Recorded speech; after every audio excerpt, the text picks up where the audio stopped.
Hey everybody, I'm Vince Gill. You're watching Fender Vision. Check it out. It's good stuff. Music spoke to me from the day I was born, it seemed like. You know, I always wanted to have a guitar around, or beating on one, or carrying it around, or playing records. It never stopped. You know, there's never been a period when I wasn't just completely eaten up with music. My dad played a little bit, my mom played a little bit, and they were always encouraging of me to push on. They weren't, when are you gonna, you know, quit being an idiot and get a real job. First time I saw a Fender Telecaster was Buck Owens playing one, and Don Rich probably playing one, and I was a young kid and loving country music and what they did. I saw Waylon as a real young man open a show for Chet Atkins, and he always played a Telecaster. The Ricky Nelson stuff was, you know, I think he played a red Telecaster or something on those shows, and then you saw him with Elvis, and it was the Paisley Telecaster. It was a pretty predominant instrument in country music, you know, and because it was twangy, you know, it had that good bite to it. And Albert Lee, James Burton, those guys were the ones that, as I moved out here to the West Coast and started to meet some of these people and spend time with them, and then I was drawn to that instrument. And I bought a 53 Telecaster in 1980. I was lucky to get it. There was a buddy of mine named Bob Woods who had an old-timey music store in Del City, Oklahoma.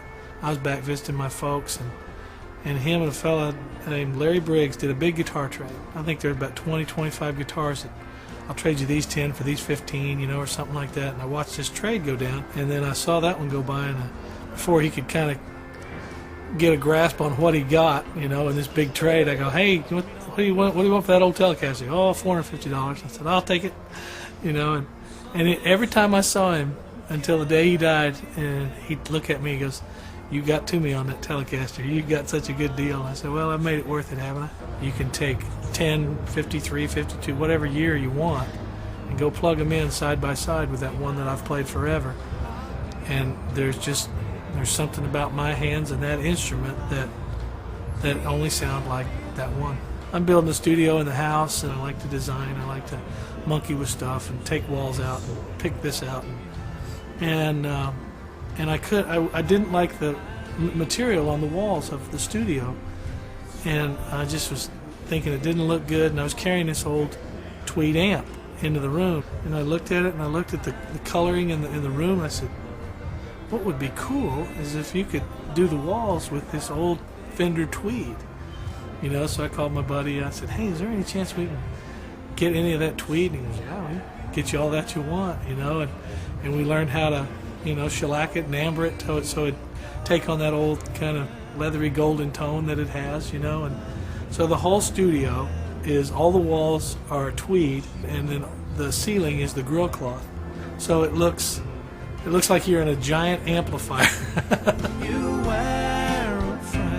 I'm going to start in a few weeks on a new record, and my studio will be done at the house, and it'll be real interesting to be able to experiment, take my time, and just do what I want, and not feel the pressure of the daily rate of a studio. And got some neat songs, and curious to see what they turn into. Hey everybody, it's Vince. Enjoyed being with you here on Fender Vision. We'll see you down the road somewhere soon. Bye bye.